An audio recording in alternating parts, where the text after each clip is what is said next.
শুভ সকাল বাংলাদেশ, আমি তাম্মাদ। আকিজার tour D শ্রীলঙ্কার আজকে 12তম দিন অ্যান্ড এই মুহূর্তে আমি একটা বিশেষ জায়গায় দাঁড়ায় আছি। শ্রীলঙ্কার উত্তরের সর্বশেষ বিন্দুতে মূলত আমি এই মুহূর্তে দাঁড়ায় আছি। জায়গাটা খুবই সুন্দর। গত 12 দিন আমি সাইক্লিং করেছি এবং সাউথের কলম্বো দিক থেকে সাউথ হয়ে আমি এইখানে পৌঁছাইছি প্রায় 1000 কিলোমিটার পথ সাইক্লিং করার পরে। তো এই জার্নিটা কিন্তু আসলে 1000 কিলোমিটার না, এই জার্নিটা প্রায় 1600 কিলোমিটার, অর্থাৎ আমাকে আরও প্রায় 5-6 দিন সাইক্লিং করতে হবে। মূলত গতকালকেই আমি এখানে পৌঁছাইছি, বাট এই পয়েন্টটাতে আসতে পারি নাই, সন্ধ্যা হয়ে গেছিলো। তো আজকে আমি মূলত 12তম দিন শ্রীলঙ্কার উত্তরের সর্বশেষ পয়েন্ট থেকে শুরু করতেছি। আস্তে আস্তে আমি ওয়েস্ট হয়ে আবার সেই সাউথে গিয়ে আর কি কলম্বোতে আমার এই সফর শেষ করব।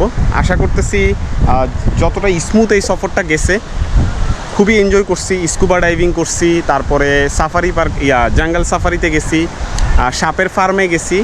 সো হোপফুলি জার্নিটা সামনে আরও এনজয় করতে পারবো এবং আপনাদেরকে শ্রীলঙ্কা দেখাইতে পারবো। সবাই দোয়া করবেন যেন সুস্থভাবে পুরো সফরটা শেষ করতে পারি। আল্লাহ হাফেজ। এই সফরে আমার সঙ্গী হিসেবে আছে আকিজিয়ার। সেরা রেটে যে কোনো ডেটে টিকিট কাটুন আকিজিয়ারে।